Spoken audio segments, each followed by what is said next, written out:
শহীদ বুদ্ধিজীবী দিবসে শ্রেষ্ঠ সন্তানদের স্মরণ করছে জাতি। মিরপুর স্মৃতিসৌধে রাষ্ট্রপতি ও প্রধানমন্ত্রীর পক্ষে শ্রদ্ধা।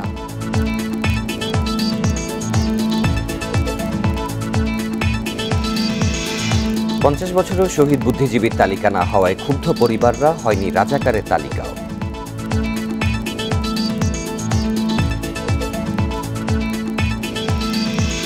স্থায়ী ঠিকানা ছাড়া সরকারি চাকরি হবে না, আইনে বিধান সংশোধনের প্রস্তাব বিবেচনা করছে মন্ত্রণালয়।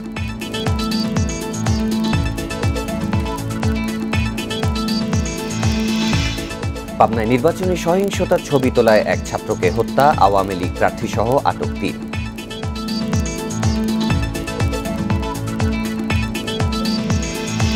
দীর্ঘ ৭ দশকের যুদ্ধের আনুষ্ঠানিক সমাপ্তি ঘোষণায় একমত ২ কোরিয়া। সম্মতি দিয়েছে যুদ্ধে অংশগ্রহণকারী চীন, যুক্তরাষ্ট্র।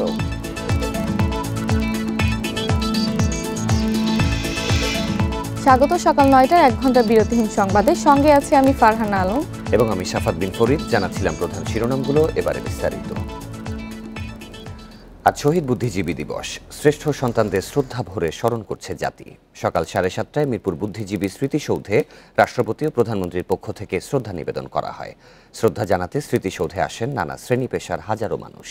এর আগে প্রথম প্রহরে রায়েরবাজার বুদ্ধিজীবী স্মৃতিসৌধে শ্রদ্ধা নিবেদন করেন সব স্তরের মানুষ। বিনম্র চিত্তে স্মরণ করা হয় জাতির সূর্য সন্তানদের। মুক্তিযুদ্ধের চেতনা বাস্তবায়নের পাশাপাশি বুদ্ধিজীবী হত্যায় জড়িতদের বিচারের দাবি সর্বস্তরের জনগণের। ঘড়ির কাঁটায় ঠিক ১২টা ১ মিনিট। রায়েরবাজার শহীদ বুদ্ধিজীবী স্মৃতিসৌধে ঢল নামে শোকার্ত মানুষের। একে একে আসতে থাকে রাজনৈতিক সংগঠন সহ নানা শ্রেণী পেশার মানুষ। বিনম্র শ্রদ্ধায় মোমবাতির আলোয় স্মরণ করা হয় জাতির সূর্য সন্তানদের। এই রাজাকার আলবদর আল শাম যারা ছিলেন তাদেরকে বিচারের আওতায় এনে তাদের রায় দ্রুত কার্যকর করার জন্য আমি বিশেষভাবে অনুরোধ জানাচ্ছি। নতুন প্রজন্ম এই চেতনাকে কাজে লাগিয়ে সামনে বঙ্গবন্ধুর স্বপ্নের সোনার বাংলা করার শেখ হাসিনার নেতৃত্বে আমরা গর্ব বঙ্গবন্ধুর স্বপ্নের সোনার বাংলাদেশ। শ্রদ্ধা জানিয়ে তারা বলেন, বাংলাদেশকে পঙ্গু করে দেওয়াই ছিল বুদ্ধিজীবী হত্যার উদ্দেশ্য। তবে সময়ের পরিক্রমায় ঠিকই ঘুরে দাঁড়িয়েছে দেশ। নির্মম হত্যাকাণ্ডের দোষীদের বিচারের পাশাপাশি শহীদ বুদ্ধিজীবীদের পূর্ণাঙ্গ তালিকা তৈরির দাবি নতুন প্রজন্মের। ৭১ সালের 14ই ডিসেম্বর যে হত্যাযজ্ঞটা হয়েছিল সেখানে বুদ্ধিজীবীদের সঠিক সংখ্যা কিন্তু এখনও নির্ধারণ হয়নি, কিন্তু আমরা আশা রাখি যে সঠিক একটি সংখ্যা যদি নির্ধারণ করা যায় এবং প্রত্যেকের নাম যদি আমরা জানতে পারি, তাহলে আমার মনে হয় তরুণ সমাজ তাদের যে ইতিহাস পর্যালোচনা করে তারা এগিয়ে যেতে পারবে। বিজয়ের ৫০ বছরে শোককে শক্তিতে পরিণত করার প্রত্যয় জানান শ্রদ্ধা নিবেদন করতে যাওয়া সবাই। বিজয়ের ঠিক আগ মুহূর্তে জাতির শ্রেষ্ঠ সন্তানদের হত্যাকাণ্ড এক অপূরণীয় ক্ষতি। বাঙালি জাতি এখনও সেই শোককে হৃদয়ে ধারণ করে চলেছে। শহীদ বুদ্ধিজীবীদের আদর্শকে ধারণ করে অসাম্প্রদায়িক বাংলাদেশ গড়তে পারলে তাদের আত্মত্যাগ সার্থক হবে। Shahid Ahmed, Independent News, Dhaka. এবারে শহীদ বুদ্ধিজীবী দিবসে শ্রদ্ধা নিবেদনের আরও খবর জানাতে রাজধানীর ২ প্রান্ত থেকে যোগ দেবেন সহকর্মীরা। শুরুতেই যাব মিরপুরের বুদ্ধিজীবী স্মৃতিসৌধে, সেখানে রয়েছেন সহকর্মী ইজাজুর রহমান। ইজাজুর, সকাল ৭টা থেকেই শ্রদ্ধা নিবেদনের খবর আপনি জানাচ্ছিলেন। সামরিক বাহিনী সহ সাধারণ মানুষও সেখানে ভিড় করেছেন। এই মুহূর্তে সেখানকার পরিস্থিতি কি এবং বুদ্ধিজীবী পরিবারের কারোর সাথে কথা হয়েছে কি আপনার?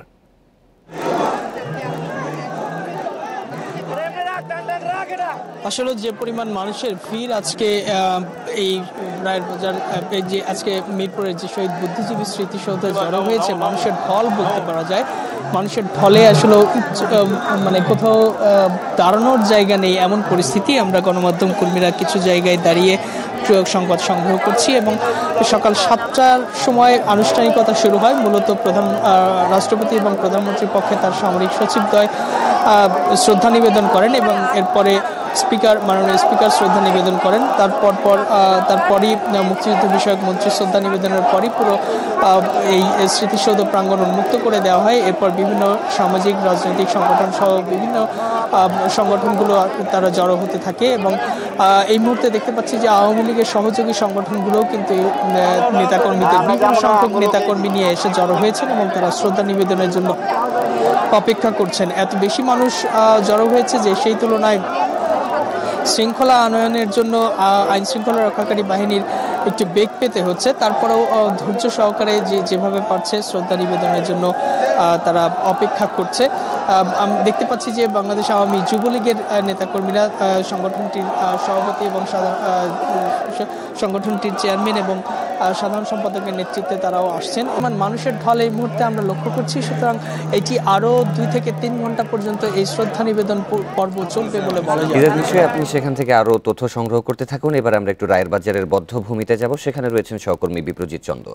বিপ্রজিৎ, সকাল 8টা থেকে রায়ের বাজারের বদ্ধভূমিতে শ্রদ্ধা নিবেদন করার কথা বলা হয়েছিল, তো এই মুহূর্তে জনগণের উপস্থিতি কেমন, তারা কি প্রত্যয় ব্যক্ত করছেন আজকের দিনটিকে নিয়ে?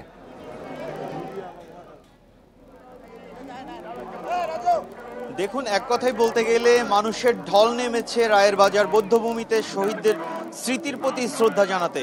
সন্ধ্যা 7:30টার কিছু পরে রায়ের বাজার বধ্যভূমি যে প্রাঙ্গণ, সেটি সাধারণ মানুষের জন্য খুলে দেওয়া হয় এবং খুলে দেওয়ার পর থেকে আমরা দেখেছি বিভিন্ন রাজনৈতিক, সাংস্কৃতিক, সামাজিক সংগঠন, এসব সংগঠনের যেসব কর্মীরা তারা তো এসেছেনই, এর পাশাপাশি স্কুল কলেজের শিক্ষার্থীরা, তাদেরও প্রচুর উপস্থিতি, সরব উপস্থিতি লক্ষ্য করেছি আমরা। আর এর পাশাপাশি সাধারণ মানুষ যারা, তারাও কিন্তু রায়ের বাজার বধ্যভূমিতে এসেছেন শহীদদের স্মৃতির প্রতি শ্রদ্ধা জানাতে। আর সবার মুখে একটি দাবি ছিল, সেটি হচ্ছে 1971 সালের 14ই ডিসেম্বর 1970 সালের 14ই ডিসেম্বর যেভাবে স্বাধীনতা যুদ্ধের জয়লাভের ঠিক 2 দিন আগে যেভাবে জাতির বুদ্ধিজীবীদের অর্থাৎ শ্রেষ্ঠ সন্তানদেরকে হত্যা করা হয়েছিল, সেই জাতিকে মেধাশূন্য করবার সেই স্মৃতির প্রতি শ্রদ্ধা জানাতেই কিন্তু মানুষের আজ এখানে আগমন। তবে স্বাধীনতার 50টি বছর পেরিয়ে গেলেও এখনো কিন্তু বুদ্ধিজীবীদের যে সঠিক তালিকা, সে তালিকাটি এখনো প্রকাশ করতে পারেনি মুক্তিযুদ্ধ বিষয়ক মন্ত্রণালয়। এখানে যারা শ্রদ্ধা জানাতে আসছেন বা এসেছেন, তারা কিন্তু সবাই বলছেন যে নতুন প্রজন্মের প্রতিনিধি যারা, তারা কিন্তু মুক্তিযুদ্ধের সঠিক ইতিহাস জানতে চায়। তারা জানতে চায় যে 14ই ডিসেম্বরের ওই দিনে ঠিক কারা কারা জাতির সূর্য সন্তানদের মধ্যে কারা কারা শহীদ হয়েছিলেন। এছাড়া যারা ওইসব শহীদদের সন্তান রয়েছেন, তারাও কিন্তু দাবি জানিয়েছেন যে সঠিক তালিকাটি দ্রুত প্রকাশ করবার জন্য। আর এর পাশাপাশি আরেকটি দাবি কিন্তু সবার কণ্ঠে ছিল, সেটি হচ্ছে যেসব বাংলাদেশি ওই সময়ে অর্থাৎ 14ই ডিসেম্বরে পাকিস্তানি বাহিনীকে এই বুদ্ধিজীবীদের হত্যাকাণ্ডে সহায়তা করেছিল, তাদের অনেকে এখন পৃথিবীর বিভিন্ন দেশে পলাতক আছে। অর্থাৎ যারাই পলাতক আছেন, তাদেরকে দ্রুত খুঁজে বের করে যেন আইনের আওতায় আনা হয়। তো এখানে শ্রদ্ধা জানাতে এসেছিলেন মুক্তিযুদ্ধ বিষয়ক মন্ত্রী, আমরা তার সঙ্গে কথা বলেছি। তিনি বলেছেন যে বিদেশে যারা পলাতক আছেন, তাদের দেশে ফিরিয়ে আনার যে কার্যক্রম, সেটি ইতিমধ্যেই চলমান রয়েছে। দ্রুত সেটি শেষ করে যারা পলাতক আছেন তাদেরকে দেশে ফিরিয়ে এনে বিচারের মুখোমুখি করার যে প্রত্যয়, সেটি তিনি জানিয়েছেন। আর এর পাশাপাশি বলেছেন যে বিভিন্ন প্রক্রিয়াগত জটিলতার কারণে মুক্তিযোদ্ধাদের বুদ্ধিজীবীদের যে সঠিক তালিকা, সে তালিকাটি এখন পর্যন্ত প্রকাশ করা হয়নি। 2022 সালের 26শে মার্চ সেই তালিকাটি প্রকাশ করা হবে বলে কিন্তু তিনি আমাদেরকে জানিয়েছেন। আর সব কিছু মিলিয়ে যে বিষয়টি এখানে সবার কণ্ঠে ছিল, সেটি হচ্ছে যে যেহেতু 14ই ডিসেম্বর বাংলাদেশের ইতিহাসে, বাংলাদেশের মানচিত্রের একটি কলঙ্কময় অধ্যায়, শহীদ বুদ্ধিজীবীদের যারা হত্যাকাণ্ডে জড়িত ছিলেন, তাদের বিচার করে কলঙ্ক মুক্তির পথে আরও এক ধাপ এগিয়ে যাবে বাংলাদেশ, এমনটাই প্রত্যাশা করছেন এখানে শ্রদ্ধা জানাতে আসা মানুষেরা। বাংলাদেশকে মেধাশূন্য করতে 1971 সালে পরাজয়ের ঠিক আগে নির্মম হত্যাযজ্ঞ চালায় পাকিস্তান বাহিনী ও তার দোসররা। গবেষকরা বলছেন, বুদ্ধিজীবী হত্যা শুরু হয় 71-এর 25শে মার্চ থেকেই, যার চূড়ান্ত রূপ দেখা যায় ডিসেম্বর মাসে। এই নৃশংস গণহত্যার আন্তর্জাতিক স্বীকৃতি আদায়ের দাবি শহীদ বুদ্ধিজীবী পরিবারের। 1971 সালের ডিসেম্বরে পাকিস্তানিদের পরাজয় অনেকটাই নিশ্চিত হয়ে যায়। একে একে হানাদার মুক্ত হতে থাকে বাংলাদেশের বিভিন্ন অঞ্চল। এমনই এক সময়ে পাকিস্তানি জেনারেলদের পরিকল্পনায় ছক আঁকা হয় বুদ্ধিজীবী হত্যার। হত্যাযজ্ঞ চালাতে সহায়তা করে তাদের এদেশীয় দালাল আল বদর ও আল শামস বাহিনী। তালিকা করে খুঁজে খুঁজে চালানো হয় কিলিং মিশন।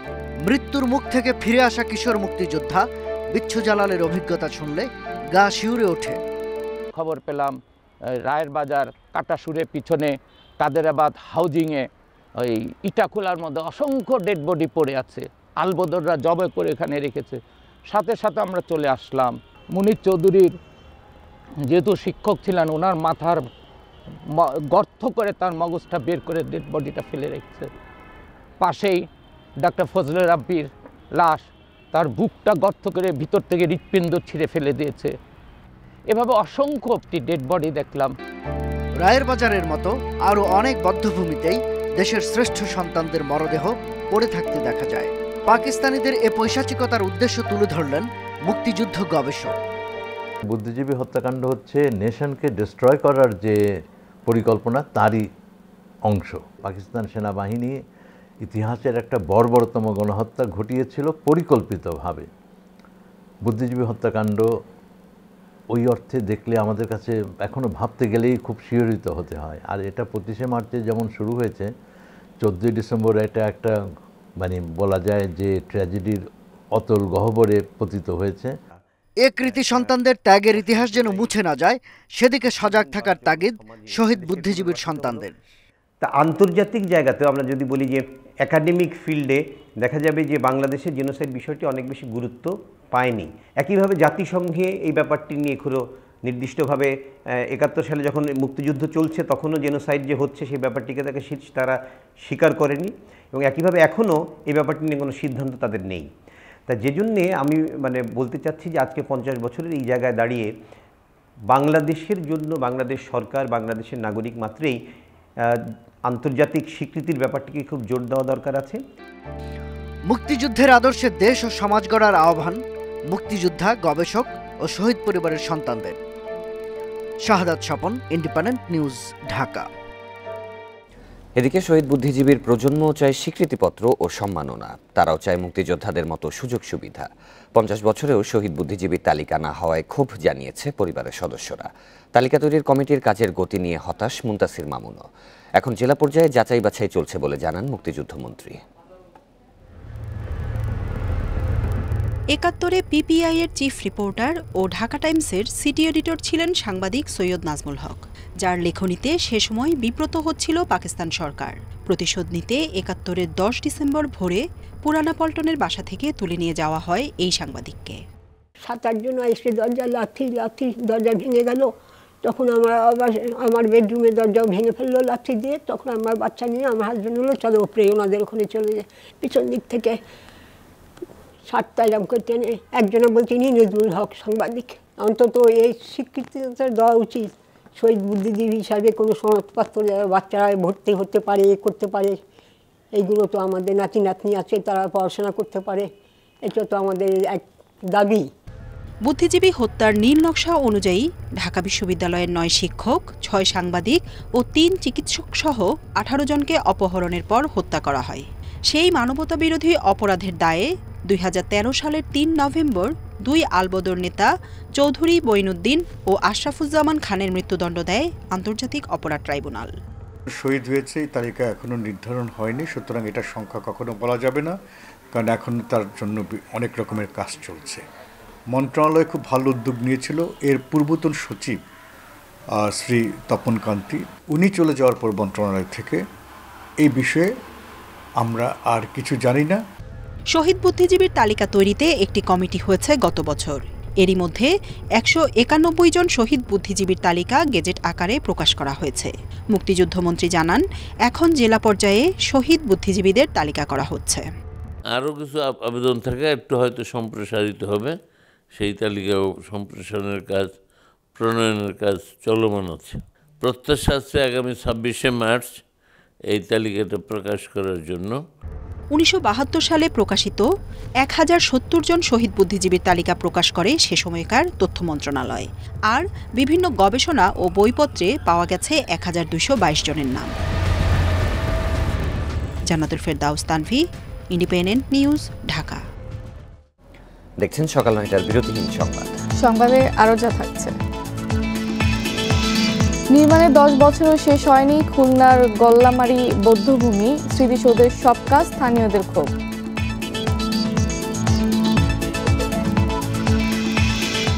নোয়াখালীতে নারীকে বিবস্ত্র করে নির্যাতন মামলার রায় আজ। 13 আসামির মধ্যে পলাতক 4 জন।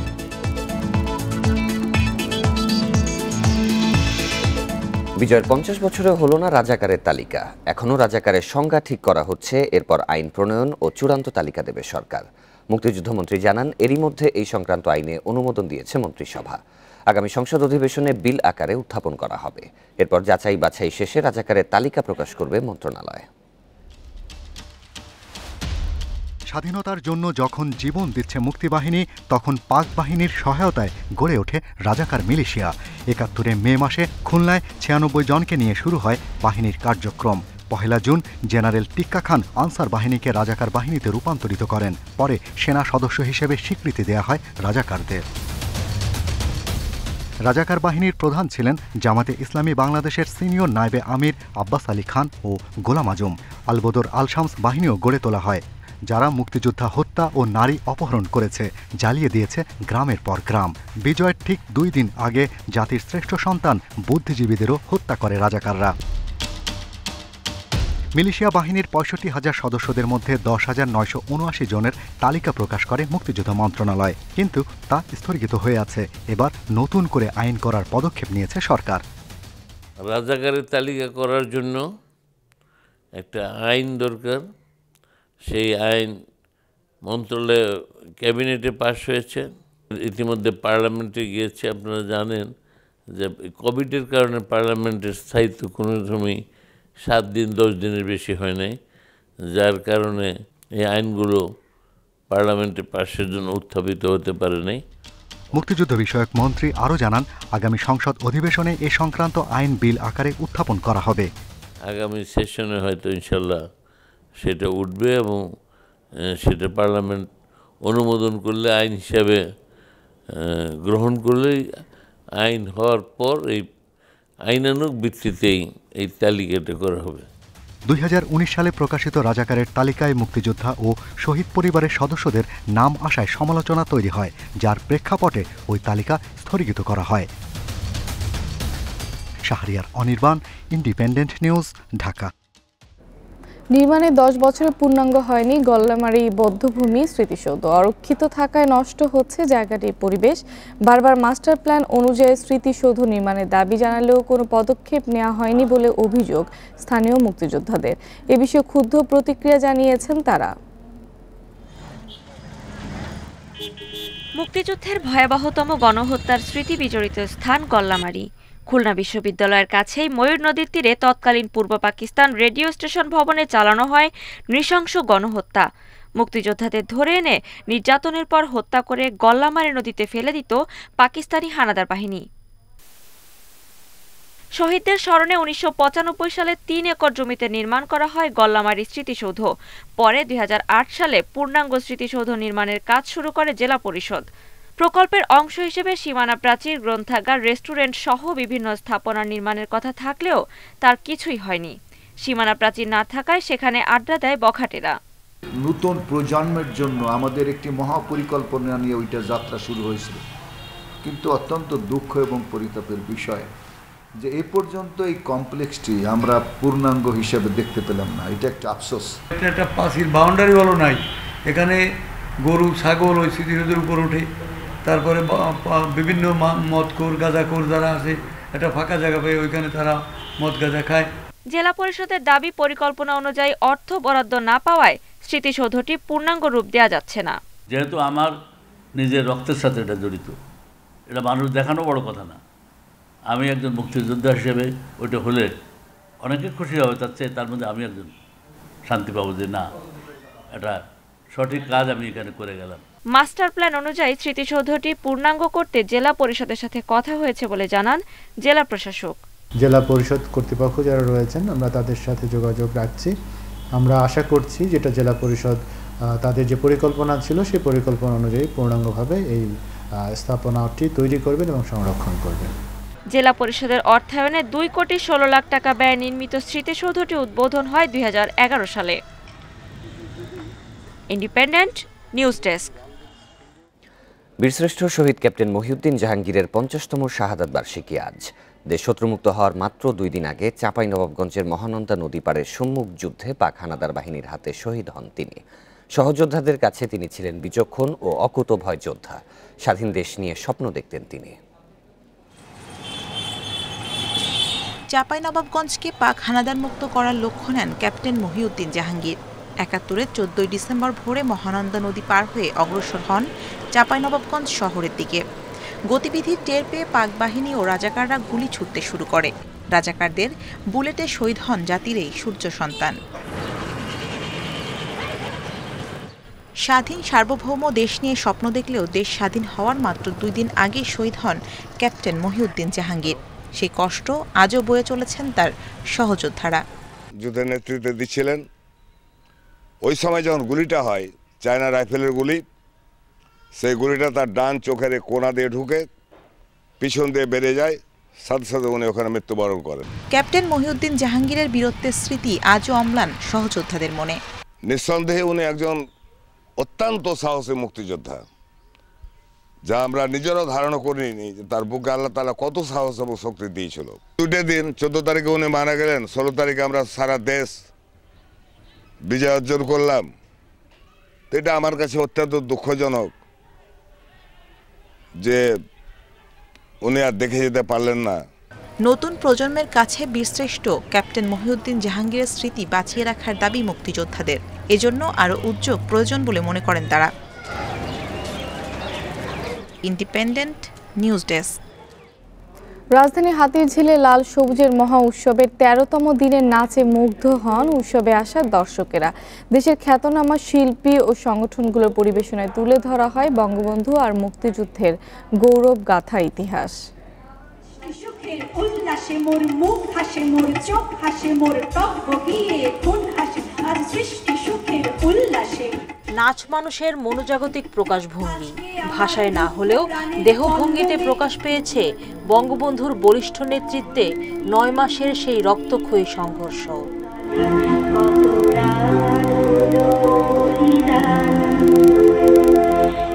যার অনেকটাই অজানা নতুন প্রজন্মের কাছে।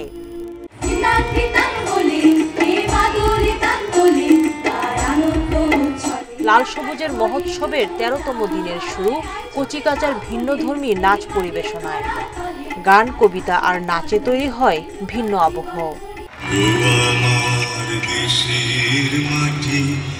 উৎসবের শেষ ভাগে দলগত পরিবেশনা করেন শামীমারা নিপা ও শিবলি মোহাম্মদ। উৎসবে যোগ দিয়ে বস্ত্র ও পাটমন্ত্রী গোলাম দস্তগীর গাজী বলেন, মুক্তিযুদ্ধের চেতনাকে সমুন্নত রাখতে সবাইকে একযোগে কাজ করতে হবে। সর্বশ্রেষ্ঠ বাঙালি আমাদের জাতির পিতা শেখ মুজিবুর রহমানের প্রতি কৃতজ্ঞতা আমরা স্মরণ করছি। সেই সঙ্গে 15 আগস্টে নিহত তার পরিবারের প্রতি আমরা সশ্রদ্ধা চিত্তে আমরা স্মরণ করছি এবং সেই সঙ্গে 30 লক্ষ শহীদ এবং 2 লক্ষ মা বোনের ত্যাগের বিনিময়ে তাদেরকে আমরা কৃতজ্ঞতার সঙ্গে স্মরণ করছি। বিজয়ের সুবর্ণ জয়ন্তীর লাল সবুজের মহোৎসবে মঙ্গলবার থাকছে মঞ্চনাটক।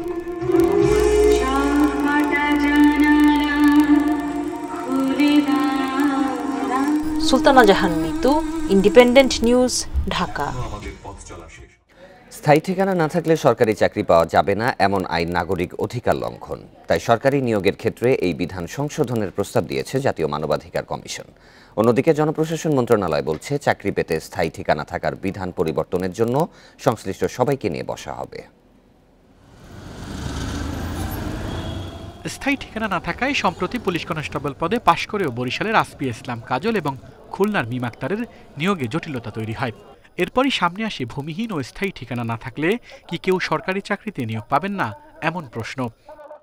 পুলিশ কর্মকর্তারা বলছেন, নিয়োগপত্র পাঠানো, প্রভিডেন্ট ফান্ডের টাকা নেওয়া সহ নানা কারণে দরকার হয় স্থায়ী ঠিকানার। স্থায়ী ঠিকানা থাকতে হয়, এটা বেসিক্যালি যেমন ধরুন আপনাকে আমি চিঠি পাঠাবো, হ্যাঁ আপনি রিটায়ারমেন্টে যাবেন, কত কিছু একটা ঠিকানা লাগবে না, আপনি ভাড়া বাসা আপনি কিভাবে পাঠাবো, এটা থাকতে হয়। 2019 সালের কৃষি শুমারি অনুযায়ী দেশে ভূমিহীন পরিবার 40,24,189। সে হিসেবে প্রতি পরিবারে গড়ে 4 জন করে সদস্য ধরলে 1.5 কোটির বেশি মানুষের স্থায়ী কোনো ঠিকানা নেই। তাহলে এসব ভূমিহীন মানুষ কি সরকারি নিয়োগ থেকে বঞ্চিত থাকবেন? উত্তরে জাতীয় মানবাধিকার কমিশন বলছে, সব ধরনের যোগ্যতা থাকার পরও স্থায়ী ঠিকানা নেই বলে কেউ চাকরি পাবে না, এটা মানবাধিকারের লঙ্ঘন। তাই সরকারি নিয়োগে স্থায়ী ঠিকানা থাকতে হবে, এমন বিধানের পরিবর্তনের প্রস্তাব করেছেন তারা। বাংলাদেশের যিনি নাগরিক, যার একটা ভোটার আইডি কার্ড আছে, স্মার্ট আইডি কার্ড আছে, একজন নাগরিকের অধিকার থেকে সে এই জায়গাটায় কর্মে প্রবেশের যোগ্যতা থাকলে তাকে যেন রাষ্ট্র থেকে সেই সুযোগ দেয়া হয়। এদিকে জনপ্রশাসন মন্ত্রণালয় বলছে স্থায়ী ঠিকানা বিষয়ক বিধান পরিবর্তনের জন্য সংশ্লিষ্ট সবাইকে নিয়ে বসা হবে।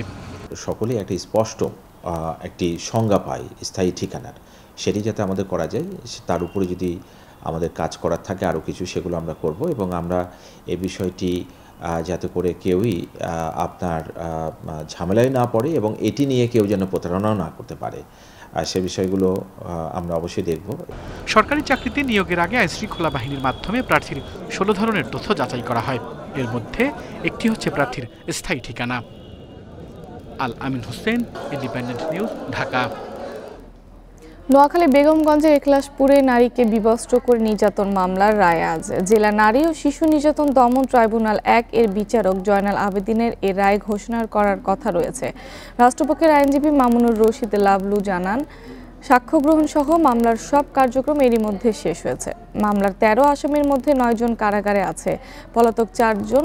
2020 সালের 2 সেপ্টেম্বর স্থানীয় দেলোয়ার বাহিনীর সদস্যরা ঘরে ঢুকে ওই নারীকে বিবস্ত্র করে নির্যাতন করে। এ সময় মোবাইল ফোনে ধারণ করা ভিডিও সামাজিক যোগাযোগ মাধ্যমে ভাইরাল হয়। এই ঘটনায় নারী ও শিশু নির্যাতন দমন আইন ও পর্নোগ্রাফি আইনে 2টি এবং ধর্ষণের অভিযোগে একটি মামলা করেন ভুক্তভোগী। পাবনায় নির্বাচনী সহিংসতার ভিডিও করায় এক ছাত্রকে ছুরিকাঘাতে হত্যা করা হয়েছে। নিহত নাসিম দুবলিয়া কলেজের এইচএসসি পরীক্ষার্থী। এ সময় আহত হন 5 জন। সংঘর্ষের ঘটনায় আওয়ামী লীগ প্রার্থীসহ 3 জনকে আটক করেছে পুলিশ। এদিকে হত্যার ঘটনায় মিছিল করেছে এলাকাবাসী। সোমবার সন্ধ্যায় সদর উপজেলার চরতারাপুর ইউনিয়নের তারাবাড়িয়া বাজারে নির্বাচনী মিছিল বের করে আওয়ামী লীগ সমর্থিত চেয়ারম্যান প্রার্থী রবিউল আলম টুটুল। একই সময় মিছিল নিয়ে আসে স্বতন্ত্র প্রার্থী সিদ্দিকুর রহমান ও তার সমর্থকরা। এ সময় দুপক্ষের মধ্যে সংঘর্ষ বাধে। সংঘর্ষের ছবি মুঠোফোনে ধারণ করছিল কলেজ ছাত্র নাসিম। এতে ক্ষিপ্ত হয়ে কয়েকজন যুবক নাসিমকে ছুরিকাঘাত করে। তাকে রক্ষায় এগিয়ে আসলে আহত হয় আরও 5 জন।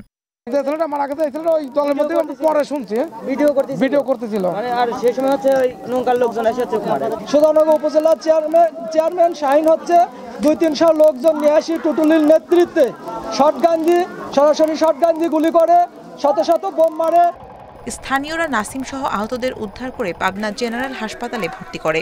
এ সময় চিকিৎসক নাসিমকে মৃত ঘোষণা করেন, আর গুরুতর একজনকে পাঠানো হয় রাজশাহী মেডিকেলে। এই ছেলেটা নাসিম, সে বাজার ঘরের দোকানদার বাজার করতে আসছিল তারাবাড়িয়া বাজারে। ওই এই ছেলেটা ভিডিও করতেছিল। এইটা দেখে একটা পক্ষের তারা আইসে নাকি তাকে ছুরি মারে। এ ঘটনায় আওয়ামী লীগ সমর্থিত প্রার্থী রবিউল আলম টুটুল ও সুজানগর পৌর আওয়ামী লীগের সভাপতি ফেরদৌস আলম ফিরোজ সহ 3 জনকে আটক করেছে পুলিশ। নিহত নাসিমকে দুপক্ষই নিজেদের সমর্থক বলে দাবি করেছে, তবে পরিবার বলছে সে কোনো দলেরই সমর্থক নয়। আমার সাওয়াল গেছে ওষুধ আনবির, আমার লাতির ওষুধ আনবির গেছে, আমার সাওয়াল নাই ওই কাম আছে। আমি আল্লাহ জানে কি হচ্ছে আমি জানি, আমি কিছু কোনো বিচার চাইনি। আমার সাওয়ালটা আমার বাদ দিয়ে দাও। সংঘর্ষের পর এলাকায় অতিরিক্ত পুলিশ মোতায়েন করা হয়েছে। Independent news desk. কুমিল্লায় কাউন্সিলর সোহেল সহ জোড়া খুনের ঘটনায় অস্ত্রের যোগানদাতা রিশাদ ও নাজিম উদ্দিনকে গ্রেফতার করা হয়েছে। সোমবার রাতে অ্যান্টি টেরোরিজম ইউনিট ও সিটিটিসির সহযোগিতায় তাদেরকে গ্রেফতার করা হয়। জেলা সদর সার্কেলের অতিরিক্ত পুলিশ সুপার জানান, গ্রেফতারকৃত রিশাদ ও নাজিম উদ্দিন জোড়া খুনের ঘটনায় অস্ত্রের অন্যতম যোগানদাতা ও হত্যার সাথে জড়িত ছিলেন। মামলার এজাহারে তাদের নাম না থাকলেও তদন্তে হত্যাকাণ্ডের সংশ্লিষ্টতা পাওয়ায় তাদেরকে গ্রেফতার করা হয়েছে। এর আগে সিসিটিভির ফুটেজে মামলার প্রধান আসামি শাহ আলমের সাথে নাজিমকে দেখা যায়। এই হত্যার ঘটনায় এখন পর্যন্ত মোট 9 জনকে গ্রেফতার করা হয়েছে, আর পুলিশের সাথে গোলাগুলিতে প্রধান আসামি শাহ আলম সহ নিহত হয়েছেন 3 জন। পুরান ঢাকা নাজিরা বাজারে একটি 5তলা ভবনে গ্যাস বিস্ফোরণের ঘটনা ঘটেছে। এতে ভবনটি মারাত্মকভাবে ক্ষতিগ্রস্ত হয়ে হেলে পড়েছে। ফায়ার সার্ভিস ও স্থানীয়রা জানায়, সোমবার রাত 1:45টার দিকে গ্যাসের সংযোগ লাইনে বিকট শব্দে বিস্ফোরণ ঘটে। এতে ভবনের নিচতলায় আগুন লেগে যায়। ক্ষতিগ্রস্ত হয় আশপাশের ভবনও। ফায়ার সার্ভিসের 9টি ইউনিটের প্রায় 1 ঘন্টা চেষ্টায় আগুন নিয়ন্ত্রণে আসে। এই ঘটনায় আহত 3 জনকে ঢাকা মেডিকেল কলেজ হাসপাতালে ভর্তি করা হয়েছে। জমে থাকা গ্যাস বিস্ফোরণের কারণে ভবনটি হেলে পড়েছে বলে প্রাথমিকভাবে ধারণা করছে ফায়ার সার্ভিস। শব্দ হওয়ার পরে এখন আমরা মনে করছি ভূমিকম্প হয়েছে, এখন বের হইয়া দেখি গ্রিল দেয়া যে না ভূমিকম্প না, আগুনের প্রচুর আগুন। কিভাবে বিস্ফোরণ হয়েছে এই মুহূর্তে আমরা বলতে পারবো না, তবে আমাদের ধারণা যে এখানে গ্যাসের লাইন এলোমেলো এবড়োথেবড়ো হয়ে পড়ে আছে, খুব সম্ভব গ্যাস বিস্ফোরণ থেকে এই ঘটনা ঘটেছে। সাথে সাথে গ্যাসে আগুন লেগেছিল, সেই আগুন আমরা নির্বাপন করেছি। উপমহাদেশের অন্যতম প্রাচীন মন্দির ঢাকার রমনা কালী মন্দির, মূল মন্দিরের আদলে নির্মিত হয়েছে নতুন ভবন। নির্মাণ কাজ শেষে এখন চলছে রং তুলির আঁচড়। আগামী 17 ডিসেম্বর উদ্বোধন করবেন ভারতের রাষ্ট্রপতি রামনাথ কোবিন্দ। রাজধানীর সোহরাওয়ার্দী উদ্যানে 2.26 একর জমি নিয়ে শ্রী শ্রী রমনা কালী মন্দির ও শ্রীমা আনন্দময়ী আশ্রম। 1971 সালের 26 মার্চ পাকিস্তানি হানাদার বাহিনী কালী মন্দির সম্পূর্ণভাবে ধ্বংস করে দেয়। পুনর্নির্মাণ করা হয় রমনা কালী মন্দির, যাতে নাট মন্দির, বহুতল ভক্তনিবাস ও প্রবেশ গেট নির্মাণে 7 কোটি টাকা আর্থিক অনুদান দিয়েছে ভারত সরকার। নির্মাণ কাজ শেষে এখন চলছে রং তুলির আঁচড়। ঐতিহাসিক স্থাপনাটি পুরাতন মন্দিরের আদলে নির্মিত হওয়ায় খুশি কর্তৃপক্ষ। যারা এক্সপেক্ট করেন, যাদের মনের ইচ্ছা ছিল, আকাঙ্ক্ষা ছিল যে এই মন্দিরটি আবার কখনো না কখনো পুনর্নির্মাণ হবে এবং এই মন্দিরটি আবার ভক্ত দর্শনার্থী যারা মায়ের ভক্ত রয়েছেন তারা আবার এই মন্দিরটিতে আসার সুযোগ পাবেন। এটি আসলে এই আনন্দের এই অনুভূতি আসলে বুঝিয়ে বলা দুষ্কর। ঢাকার অন্যান্য স্থাপনার সাথে ডিনামাইট ও ট্যাঙ্ক দিয়ে গুড়িয়ে দেয়া হয় প্রাচীন এই স্থাপনাকে। রমনা কালী মন্দির ইতিহাসের এক অবিচ্ছেদ্য অংশ। বর্বরচিতভাবে এটার উপরে হামলা চালায় এবং যারা ছিল তাদের প্রত্যেককে সেখানে শহীদ হতে হয়। তো রমনা কালীবাড়ি বৈশিষ্ট্য হচ্ছে এটা ঢাকার নগর ঢাকা বা রাজধানী ঢাকার সবচেয়ে পুরনো মন্দির এবং আনন্দময়ী মা আনন্দময়ী যে শাহবাগের মা যেটা বলে পর করতে গেলে ভারতে তিনি বিখ্যাত হয়েছেন, তারও কিন্তু কেন্দ্র ছিল রমনার এই কালী মন্দির। মহান মুক্তিযুদ্ধে হানাদার পাকবাহিনী মন্দিরের পুরোহিত সহ এ মন্দিরের প্রায় শতাধিক মানুষকে নির্মমভাবে হত্যা করে। Buddhadeb Kundu, Independent News, Dhaka. ইভ্যালিকাণ্ডে 8 সপ্তাহের আগাম জামিন পেয়েছেন অভিনেত্রী রাফিয়াত রশিদ মিথিলা ও শবনম ফারিয়া। অর্থ আত্মসাৎ ও প্রতারণামূলক কাজে সহায়তার অভিযোগ তাদের বিরুদ্ধে। সোমবার বিচারপতি জাহাঙ্গীর হোসেন সেলিম ও মোহাম্মদ আতোয়ার রহমানের বেঞ্চ এই আদেশ দেন। গত 4 ডিসেম্বর রাজধানীর ধানমন্ডি থানায় তাহসান, মিথিলা ও ফারিয়া সহ 9 জনের নামে অর্থ আত্মসাৎ ও প্রতারণামূলক কাজে সহায়তার অভিযোগে মামলা করেন ই-কমার্স প্রতিষ্ঠান ইভালির এক গ্রাহক। রোববার এই মামলায় আগাম জামিন আবেদন করেন মিথিলা ও শবনম ফারিয়া। সোমবার দুপুরে শুনানি শেষে আদালত মিথিলা ও ফারিয়াকে 8 সপ্তাহের আগাম জামিন দেন। শিল্পীরা যেন হয়রানির শিকার না হয় সেজন্য সবার সহযোগিতা চান মিথিলা। লয়ার নেই সেইভাবে মিডিয়ার এইসব ইস্যু ডিল করার জন্য, আমাদের প্রপার এজেন্সি নেই, আমাদের ম্যানেজার নেই, আমরা ইন্ডিভিজুয়ালি ডিল করি। তো এটার জন্য একেবারে প্রস্তুত ছিলাম না। আমি 100-র উপরে ব্র্যান্ডকে এন্ডোর্স করেছি, অনেক বড় বড় ব্র্যান্ড বাংলাদেশের। তো এই ধরনের একটা হয়রানিমূলক পরিস্থিতির জন্য আমি একেবারেই প্রস্তুত ছিলাম। মামলার ভিত্তি দুর্বল বলেও মন্তব্য করেন আইনজীবীরা। আমরা আশা করছি যে শীঘ্রই বিচার প্রক্রিয়ার মধ্যে দিয়ে এই ধরনের একটি ভিত্তিহীন মামলা মিথিলার বিরুদ্ধে মানে যে মামলাটি সেটি শেষ হবে। তবে যদি কেউ ক্ষতিগ্রস্ত হয়ে থাকেন তারা অবশ্যই বিচারের হবেন, কোম্পানির বিরুদ্ধে যদি তাদের কোনো বক্তব্য থাকে সেটা থাকবেন। এদিকে দেশের বাইরে থাকায় আগাম জামিন আবেদন করতে পারেননি তাহসান খান। রেজওয়ানুল হক, ইন্ডিপেন্ডেন্ট নিউজ, ঢাকা।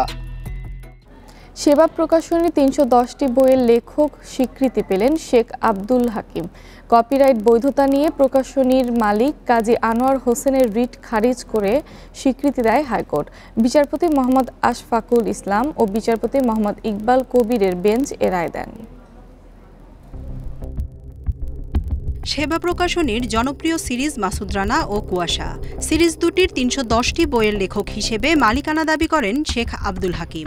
2019 সালের 29 জুলাই কপিরাইট আইন লঙ্ঘনের অভিযোগে মামলা করেন তিনি। 2020 সালে কপিরাইট অফিস শেখ আব্দুল হাকিমের পক্ষে রায় দেয়। ওই রায়ের বৈধতা চ্যালেঞ্জ করে হাইকোর্টে রিট করেন সেবা প্রকাশনীর মালিক কাজী আনোয়ার হোসেন। পরে ওই রিটে রুল দেয় হাইকোর্ট। সোমবার দুপুরে ওই রুল খারিজ করে দিয়েছে হাইকোর্ট।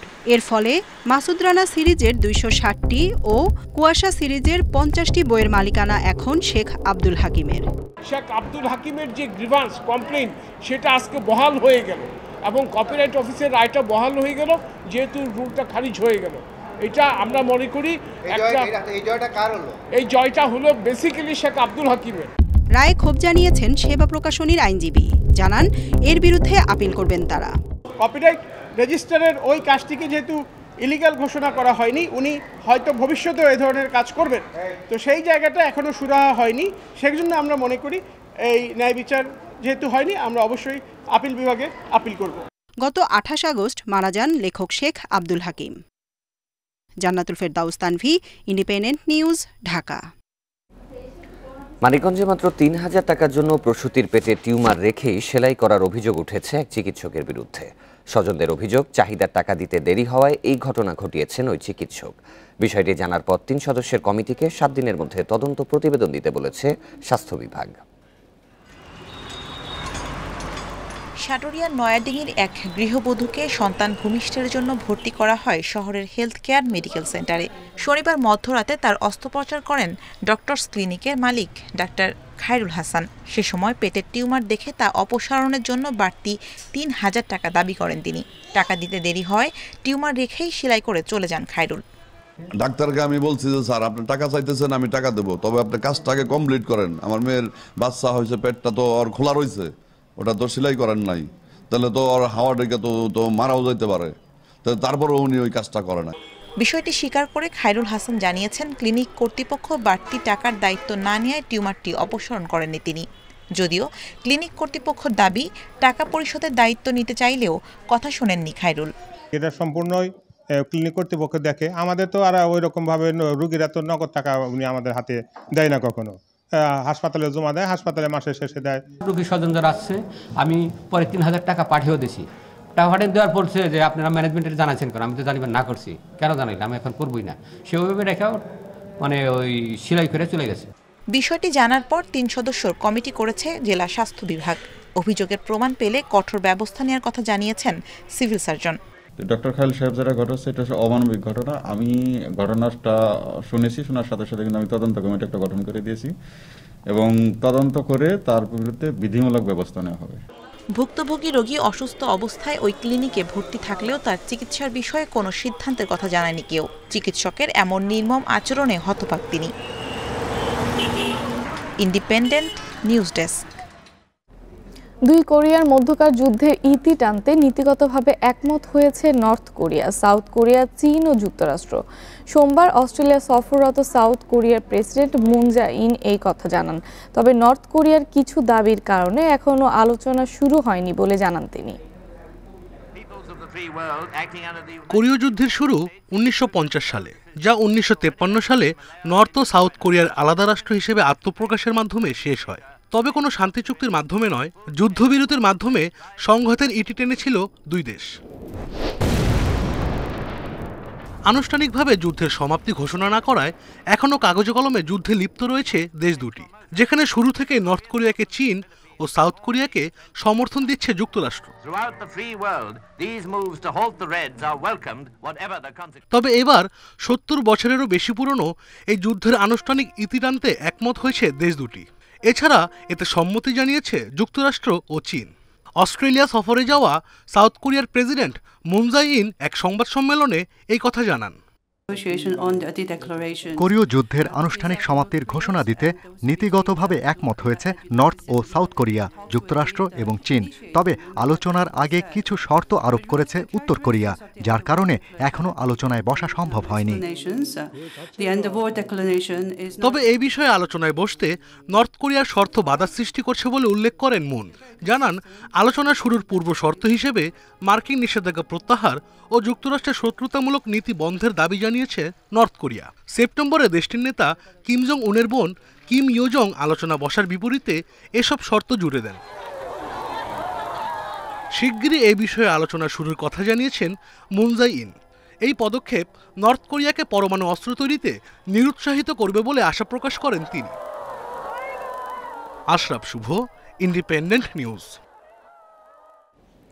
ওমিক্রনে আক্রান্ত হয়ে যুক্তরাজ্যে একজনের মৃত্যু হয়েছে, যা করোনার নতুন ধরনের বিশ্বে প্রথম প্রাণহানির ঘটনা। সোমবার পশ্চিম লন্ডনের প্যাডিংটনের কাছে একটি টিকাদান ক্লিনিক পরিদর্শনে গিয়ে এই তথ্য নিশ্চিত করেন ব্রিটিশ প্রধানমন্ত্রী বরিস জনসন। এদিকে প্রায় ৩ সপ্তাহ আগে সাউথ আফ্রিকায় প্রথম শনাক্ত হওয়া ওমিক্রন ৯ ডিসেম্বর পর্যন্ত ৬৩টি দেশে ছড়িয়েছে বলে জানিয়েছে বিশ্ব স্বাস্থ্য সংস্থা। ২৪ নভেম্বর বিশ্ব স্বাস্থ্য সংস্থাকে করোনার নতুন ধরন শনাক্তের তথ্য দেয় সাউথ আফ্রিকা। এর দুদিন পর একে উদ্বেগজনক ধরন হিসেবে শ্রেণীভুক্ত করে বিশ্ব স্বাস্থ্য সংস্থা। নামকরণ করা হয় ওমিক্রন। একের পর এক দেশে ছড়িয়ে পড়ায় উদ্বেগ বাড়ে ওমিক্রন নিয়ে। করোনার নতুন ধরনটি যুক্তরাজ্যে শনাক্ত হয় ২৭ নভেম্বর। এর ১৬ দিন পর ওমিক্রনে প্রথম মৃত্যু দেখল দেশটি, যা বিশ্বেও নতুন ধরনের প্রথম প্রাণহানি। লন্ডন সহ যুক্তরাজ্যের অন্যান্য অংশে ওমিক্রনের বিস্তার ঘটতে দেখা যাচ্ছে। বর্তমানে লন্ডনে আক্রান্ত জনগোষ্ঠীর ৪০ ভাগই এই ধরনের সংক্রমিত। হাসপাতালেও বাড়ছে ওমিক্রনে আক্রান্ত রোগীর সংখ্যা। দুঃখের সঙ্গে জানাচ্ছি, ওমিক্রনে আক্রান্ত হয়ে অন্তত একজনের মৃত্যু হয়েছে।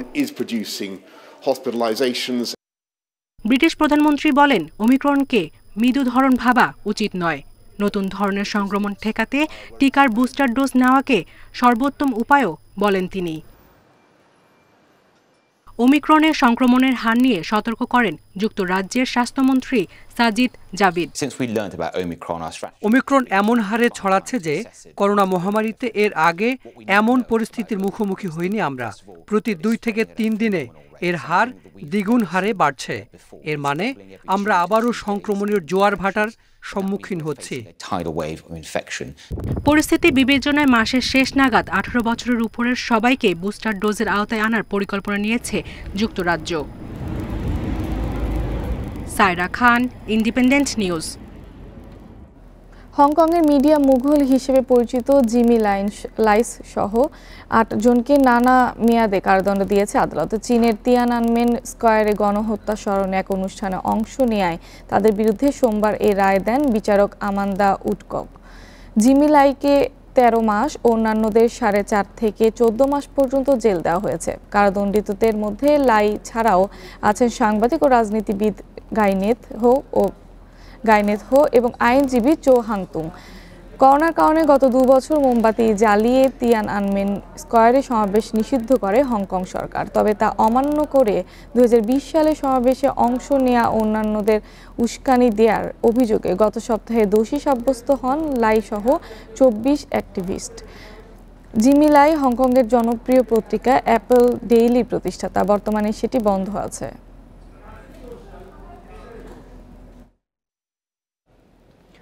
অনূর্ধ্ব-১৯ নারী সাফ চ্যাম্পিয়নশিপে ভুটানের জালে গোল উৎসব করেছে বাংলাদেশ। টুর্নামেন্টের দ্বিতীয় ম্যাচে স্বাগতিকদের জয় ৬-০ ব্যবধানে। রিপা ও তহুরা করেছেন জোড়া গোল। শিষ্যদের ফিনিশিং নিয়ে সন্তুষ্ট কোচ গোলাম রব্বানী ছোটন। পরবর্তী প্রতিপক্ষ ভারতের বিপক্ষেও ধারাবাহিকতা চান তিনি।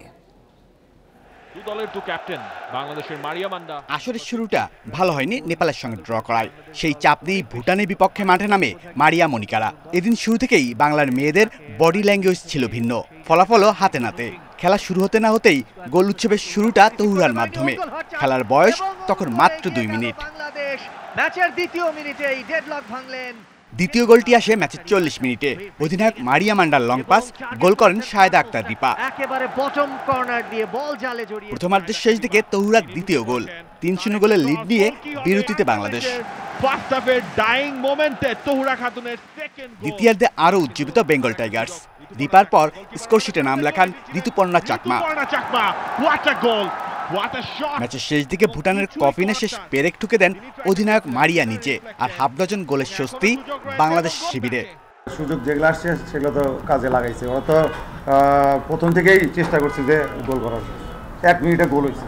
ওই দিন আপনার হয় নাই, বারে লাগছে, আজকে হয়ে গেছে। তো ইন্ডিয়ার সাথে আমাদের ভালো ফুটবল খেলতে হবে এবং ইন্ডিয়ার সাথে আমাদের জয়লাভ করতে হবে। এখন আমরা ইন্ডিয়া নিয়ে চিন্তা ভাবনা করবো, ওইটা আমরা আস্তে আস্তে ভাববো। অন্যদিকে ৪৮ ঘন্টার মধ্যে মুদ্রার এপিট ওপিট দুটোই দেখল ভুটান। প্রথম ম্যাচে শ্রীলঙ্কার বিপক্ষে ৫-০ গোলের জয়ের পর দ্বিতীয় ম্যাচ হজম করতে হলো তার চেয়ে বেশি গোল। আর বড় জয়ে ফাইনালের পথেই রইল বাংলাদেশ। Shamim Ahmed, Independent News, Dhaka. আজ স্বাধীনতা কাপে ফাইনালে ওঠার লড়াই। প্রথম সেমিতে সাইফ স্পোর্টিং এর মুখোমুখি ঢাকা আবাহনী। কমলাপুর স্টেডিয়ামে খেলা শুরু বিকেল 5:15টায়। এরপর রাত 8টায় দ্বিতীয় সেমিতে বসুন্ধরা কিংসের প্রতিপক্ষ বাংলাদেশ পুলিশ এফসি। নতুন মৌসুমেও দুরন্ত বসুন্ধরা কিংস। গ্রুপ পর্ব থেকে শেষ 8 কিংসের ধারে কাছে কেউ নেই। 4 ম্যাচে প্রতিপক্ষের জালে ওদের 14 গোল হজম করেনি একটাও। সবশেষ শেখ জামালকে উড়িয়ে দিয়েই সেমিতে ব্রুজনের দল। সেভ করলেও রিবাউন্ডে গোল করে ফেলেছেন সেখানে। দুই ব্রাজিলিয়ানের ফর্ম বসুন্ধরার বড় শক্তি। সেই সাথে বসনিয়ার ভ্রানিয়াস প্রভাব রাখছেন প্রতি ম্যাচে। দেশি তারকা মতিন মিয়াও ফিরেছেন ছন্দে। আর কিংসলেও যে কোনো সময় গড়ে দিতে পারে পার্থক্য। সব মিলিয়ে কিংসকে আটকানো কঠিন পুলিশ এফসির জন্য। আবাহনীও শ্রেষ্ঠত্ব পুনরুদ্ধারে নেমেছে। কলিন্দ্রেসকে ভিড়িয়ে শক্তি বাড়িয়েছে ধানমন্ডির জায়ান্ট। ডরিয়েলটন রাফালরাও প্রতিপক্ষ রক্ষণে ভীতি ছড়াতে পারদর্শী। সেমিতে তাই পরিষ্কার ফেভারিট আকাশে নীল। অন্যদিকে সাইফ স্পোর্টিং আছে চমকের অপেক্ষায়। সবশেষ স্বাধীনতা ক্রীড়া সংঘকে হারিয়ে এসেছে শেষ চারে। সাইফের চিন্তার কারণ রক্ষণে দুর্বলতা। কলিন্দ্রেস ডরিয়েলটনদের রুখতে বিশেষ কিছুর দরকার জামাল ভুঁইয়াদের। Abidur Rahman, Independent News. ঢাকায় হকির এশিয়ান চ্যাম্পিয়ন্স ট্রফি শুরু হচ্ছে আজ। এশিয়ার সবচেয়ে বড় আসরের আয়োজক হলেও সাদামাটাভাবেই ট্রফি উন্মোচনের আনুষ্ঠানিকতা সেরেছে হকি ফেডারেশন। উদ্বোধনী দিনে দুপুর 3:30টায় লড়বে ভারত ও দক্ষিণ কোরিয়া। আর সন্ধ্যা 6টায় জাপানের মুখোমুখি হবে পাকিস্তান। দেশের মাটিতে হকির সবচেয়ে বড় আসর এশিয়ান চ্যাম্পিয়ন্স ট্রফি। 5 দলের এই আসরে স্বাগতিক হওয়ার সুবাদে প্রথমবার খেলছে বাংলাদেশ। আমাদেরকে হোস্ট হিসেবে মনোনীত করার জন্য। তবে টুর্নামেন্ট যতই বড় হোক, আয়োজনের আনুষ্ঠানিকতায় অনাড়ম্বর ফেডারেশন। কোনো 5 তারকা হোটেলে জাঁকজমকভাবে নয়, ট্রফি উন্মোচন হয়েছে সাদামাটাভাবে মাওলানা ভাসানী স্টেডিয়ামে। যেভাবে আমাদের এগোনোর কথা ছিল আমরা আসলে ওইভাবে এগোতে পারি নাই। কারণ আমরা ব্যাপকভাবে আমরা আশা করেছিলাম যে স্পন্সররা সাড়া দিবে, হকি সংগঠকরা বাংলাদেশের স্পোর্টসে যারা যারা সংশ্লিষ্ট আছেন তারা সাড়া দিবে। সেই অনুপাতে আমরা হয়তো সাড়া পাই নাই। We are proud of these 5 teams. করোনার কারণে এই টুর্নামেন্ট বারবার পিছিয়েছে। আমরা খুশি যে শেষ পর্যন্ত এই টুর্নামেন্ট মাঠে করাচ্ছে। 5 দলের অধিনায়ক জানিয়েছেন লক্ষ্যের কথা। সব দলকেই কঠিন প্রতিপক্ষ হিসেবে দেখছি। শিরোপা জয়ই আমাদের লক্ষ্য, তবে চ্যাম্পিয়ন হতে হলে আমাদের সেরাটা দিতে হবে। টুর্নামেন্ট জিততে আমরা আত্মবিশ্বাসী। অনুশীলন ম্যাচ খেলে আমরা নিজেদেরকে আরো ভালোভাবে প্রস্তুত করেছি। আমি আশা করব যে আমাদের এই 5 টিমের ভিতরে যারা ভালো খেলবে তারাই এই ট্রফিটা এখান থেকে নিয়ে যেতে পারবে। করোনার শঙ্কা থাকলেও দর্শকদের প্রবেশে বাধা থাকছে না টুর্নামেন্টে। আগ্রহ বাড়াতে টিকিট না রেখে গ্যালারি উন্মুক্ত রাখার সিদ্ধান্ত ফেডারেশনের।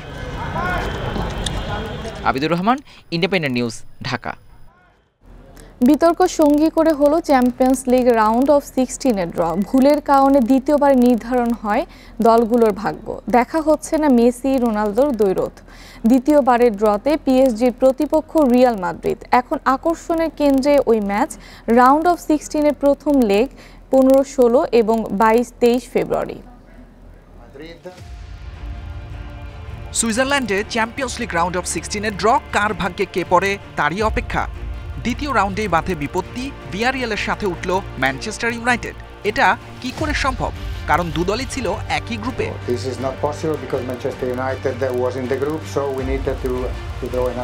তৎক্ষণাৎ ইউনাইটেডের জায়গায় সিটিকে দিয়ে ভুল সংশোধন।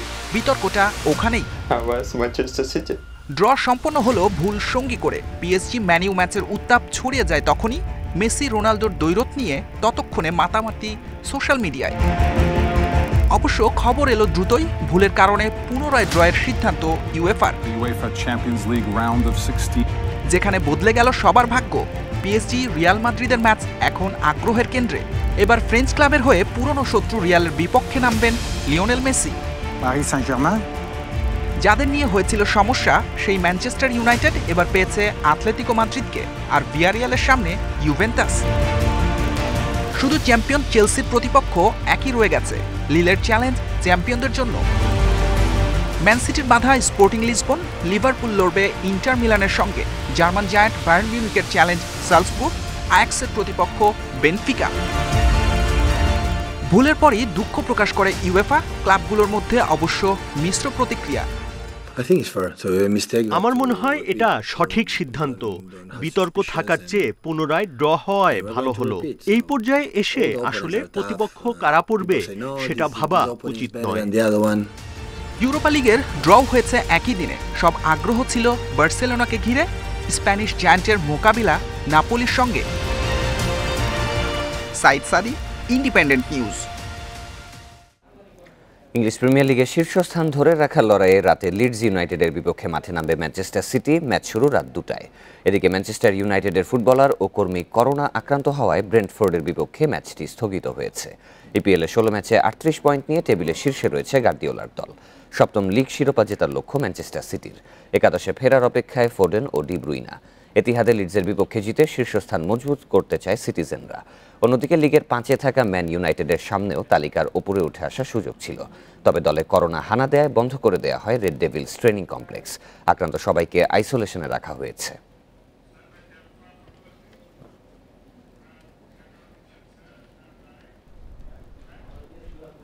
আর এই ছিল সকাল 9টার বিরতিহীন সংবাদে।